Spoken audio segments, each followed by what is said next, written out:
Okay, picture this. You are standing on a cliff edge, looking out at the ocean. Mm-hmm.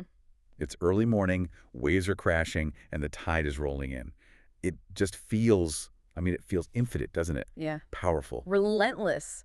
And for decades, humanity has looked at that raw power and thought, that right there. Is the ultimate free lunch. Exactly. It's the dream scenario for energy. It's clean, it's predictable, and, unlike coal or oil, it doesn't seem to have a tailpipe. It's just water moving. Right. Solar goes dark at night, Mm. wind stops blowing, the turbines just sit there still.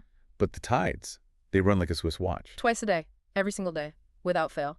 Or, and this is a massive but that we are unpacking today, what if I told you that free lunch has a hidden cost? And I don't mean it's expensive to build. No. I mean the cost is paid by the fundamental rotation of the planet itself. It sounds like the tagline for a disaster movie, doesn't it? It really does. Mm. The day the Earth stood still. But today, we are looking at a paper that argues this is, well, a mathematical certainty. We are doing a deep dive into a paper titled Tidal Energy is Not Renewable by Jerry Z. Liu. And this isn't just some hot take that popped up on social media last week. Not at all. Liu has been on this crusade for a very long time. Decades, right? Decades. He actually started warning people about this back in 1990. He literally built a website about it in 1993 using the old Mosaic browser. Wow, Mosaic. Okay. So that's how far back this goes. Mm-hmm.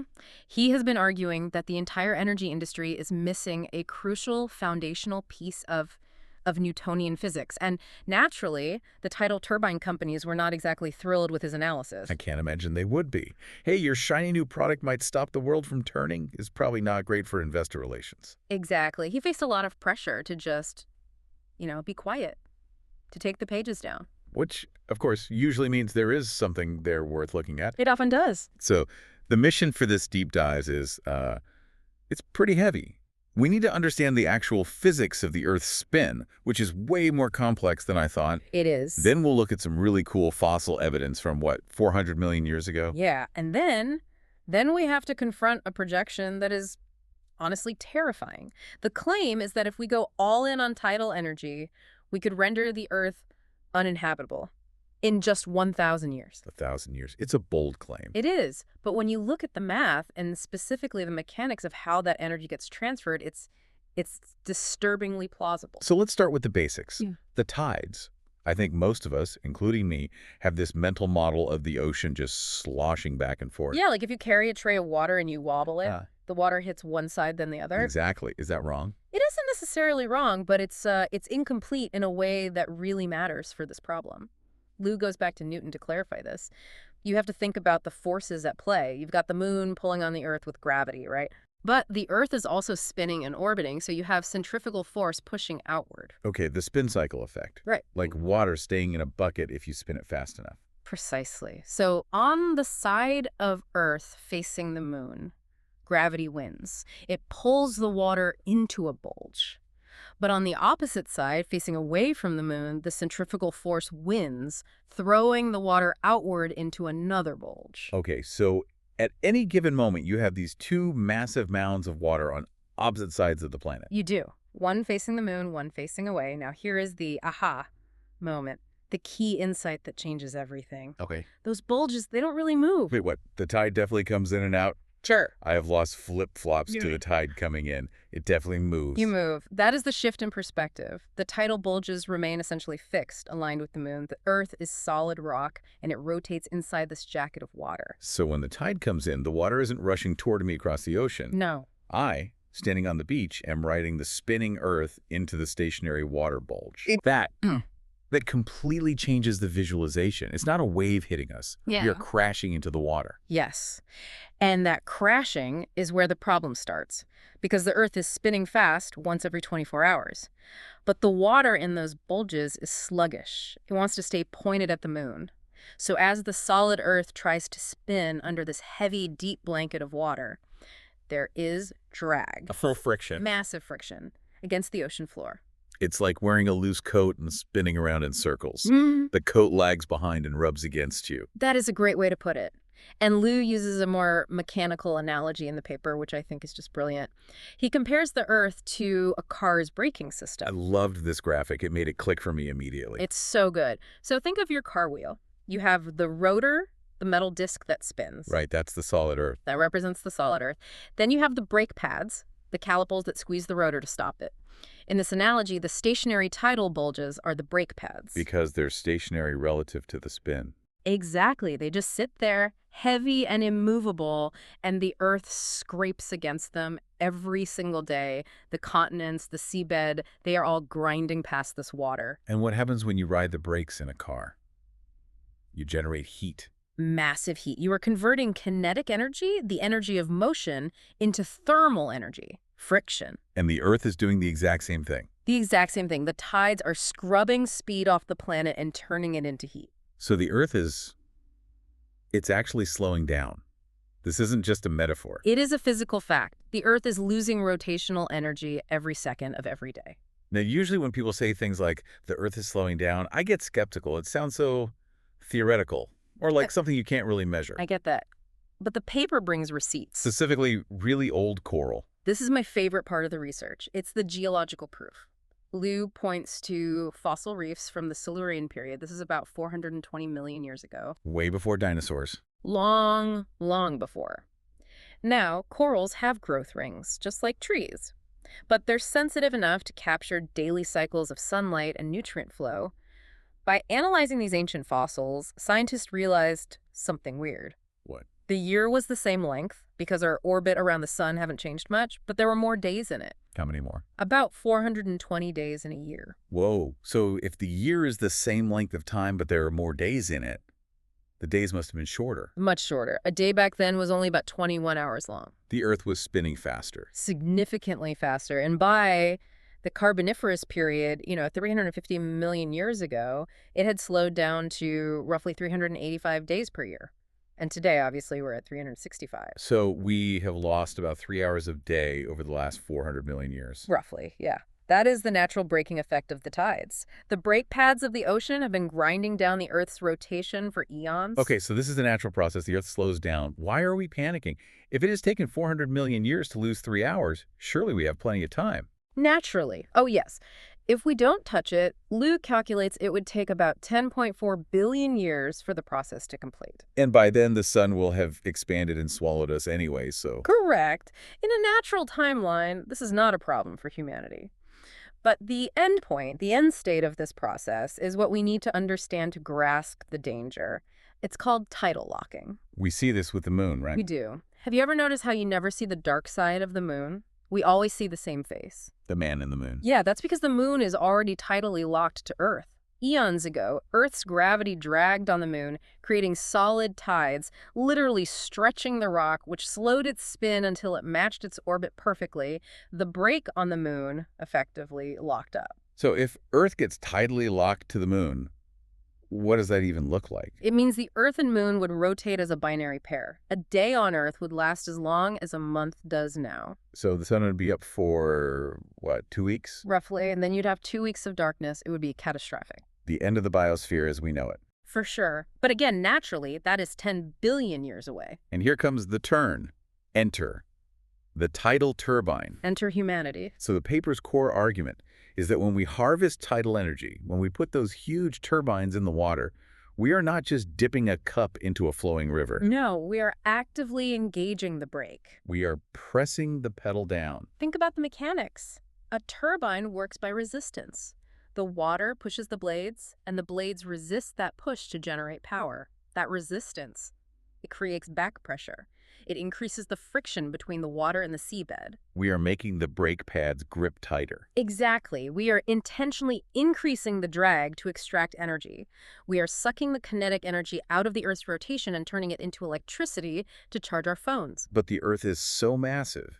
Surely a few turbines can't make a dent in a planet that weighs. Well, I don't even know what the Earth weighs, but it is a lot. It's huge. It feels like trying to stop a freight train with a feather. It is huge, but so is our appetite for energy. And this is where the math gets scary. Lou runs a projection based on what he calls the 1% scenario. Lay it out for me. Global energy consumption has been growing by about 2% every year for the last half-century. We are an energy-hungry species, so Lou calculates what happens if we keep growing and we decide to supply just 1% of that future energy demand using tidal power. Just 1%. That seems pretty conservative. If this technology works, we would probably want to do 10% or 20%. Exactly. But even at just 1%, because of the exponential growth of energy use, the amount of drag we would apply to the Earth it's astronomical. And what does that do to the timeline? We started at 10 billion years? It collapses. According to Liu's derivation, if we hit that 1% target and sustain the growth, the Earth could become tidally locked in as little as 1,000 years. Hold on. You are saying we go from 10 billion years Yeah. to 1 millennium. That is the power of exponential extraction. It is the difference between a brake pad gently rubbing a rotor over billions of miles and a hydraulic press clamping down on it all at once. We would just dissipate the Earth's rotational energy so fast that civilization wouldn't have time to adapt. They couldn't. 1,000 years is nothing. That is roughly the time from William the Conqueror to today. We are talking about breaking the planet in a historical blink of an eye. It is a shocking number. And I will be honest, when I first read it, I thought, check the decimal points. But the physics of rotational kinetic energy are unforgiving. It is a finite battery, a massive battery, yes, but not infinite, and we'd be draining it. Let's talk about the consequences. Let's really paint the picture. Yeah. Say we ignore Liu. We build the turbines. 1,000 years pass. The Earth slows to a crawl. What is life like on the surface? It's a nightmare. If we lock or even just significantly slow down to that month-long day scenario, you create what astronomers call an eyeball Earth. An eyeball Earth. Yeah, imagine an eyeball staring at the sun. One side of the planet is baking in perpetual, unrelenting sunlight. The sun never sets. So temperatures would just skyrocket. The oceans might boil off. They might, yeah, and the other side. Frozen solid. Deep, permanent night. Temperatures dropping to levels we just can't sustain. So you have one side burning, one side freezing. The atmosphere must go absolutely crazy trying to balance that out. That is the real killer. The temperature difference, the thermal gradient, would drive atmospheric circulation on steroids. You wouldn't just have hurricanes, you would have global hyperstorms rushing from the hot side to the cold side, constantly. The wind speeds would be enough to just scour the surface clean. Yeah. So agriculture is gone, cities are gone, ecosystems collapse completely. Most life on Earth would likely go extinct. Lou makes a strong point here. He says global warming is bad, it heats the house. Right, but tidal locking destroys the foundation of the house. It breaks the very mechanics that make the planet habitable in the first place. This is so heavy, but I have to ask, as a skeptic, is there any proof that this braking mechanism is actually strong enough to affect the Earth's interior? Or is this just a model on a piece of paper? That is the critical question. Is the model valid? And the paper provides a smoking gun that I found absolutely fascinating. It has to do with the Earth's inner core. The core. Yeah. So we know the Earth isn't solid all the way through. We have a solid crust, a mantle, and then a liquid outer core. And inside that liquid floats the solid inner core. Right. I remember this from science class. Seismic waves tell us this. S waves, right? Correct. P waves and S waves. S waves can't travel through liquid, which is how we know the outer core is molten. Right. This liquid layer basically separates the center from the shell. It decouples them. Okay, so the center is just floating free. Now, apply the brake analogy. The tides are applying the brakes to the crust and the mantle, the outside of the car. Right. The oceans sit on the crust. But the inner core is floating free in that liquid. It doesn't feel the brake. So if the outside slows down and the inside doesn't, the inside should be spinning faster than the outside. super rotation. It's called super rotation. And this is a testable prediction.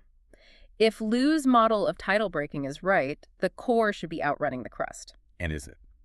It appears so. Liu cites studies by Song and Richards at Lamont Doherty Earth Observatory.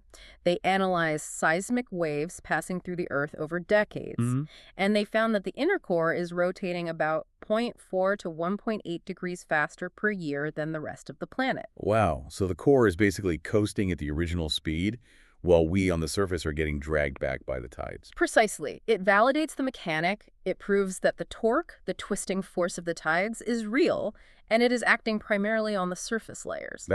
That's actually incredible. It ties the whole theory together. It moves this from hypothetical math to observed geophysical reality. It does. It shows that the mechanism for slowing down the crust is active and measurable right now. So bringing this all back to the mission of the deep dive, the paper is titled, "Tidal Energy is Not Renewable." It feels like a very specific choice of words. It is. Usually we think renewable means doesn't run out. Right. Sunlight is renewable because the sun will shine whether we use solar panels or not. Our use of solar doesn't diminish the sun. Wind is renewable. Yep. But tidal energy, Liu argues it is not renewable, it is extractive. We are mining the Earth's spin. We are mining a finite resource, just like coal, just like oil. And once that rotational energy is gone, it is gone. You can't spin the Earth back up. We don't have a giant rocket to strap to the equator to get it moving again. We do not, and that's the part that sticks with me, the irreversibility of it. Hmm. Liu compares it to the early days of the fossil fuel industry. Think back to 1900. No one believed that burning coal could possibly change the chemical composition of the entire atmosphere. The atmosphere was too big, humans were too small. It seemed impossible. And today, we look at the ocean and we think, it's too big, we can't possibly stop the Earth from spinning. We might be making the exact same mistake, but with much, much higher stakes. Fossil fuels changed the climate. Tidal energy could stop the clock.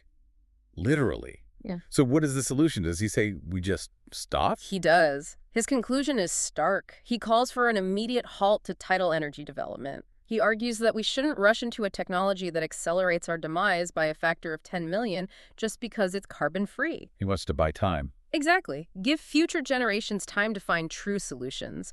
Maybe fusion, maybe something we haven't even dreamt of yet, but don't break the planet in the meantime. It really forces you to rethink the word sustainable. It's the ultimate irony, isn't it? Because we are so focused on sustainable, meaning green. Mm-hmm. But if a green energy source physically breaks the astronomical motion of our home, is it sustainable? That is the philosophical question for you to take away. Just because it isn't oil doesn't mean it is safe. We have to look at the physics of the entire system. A sobering thought. We might be breaking our way to oblivion in the name of saving the planet. It is a definite look before you leap moment for the human race. Well, that is certainly going to make me look at the tide charts differently. Thanks for walking us through this one. It is dense, but man, is it important. My pleasure. It is one of those topics that just kind of changes your perspective on everything. Absolutely. And for everyone listening, thanks for diving deep with us. Stay curious, stay skeptical, and we will catch you on the next one.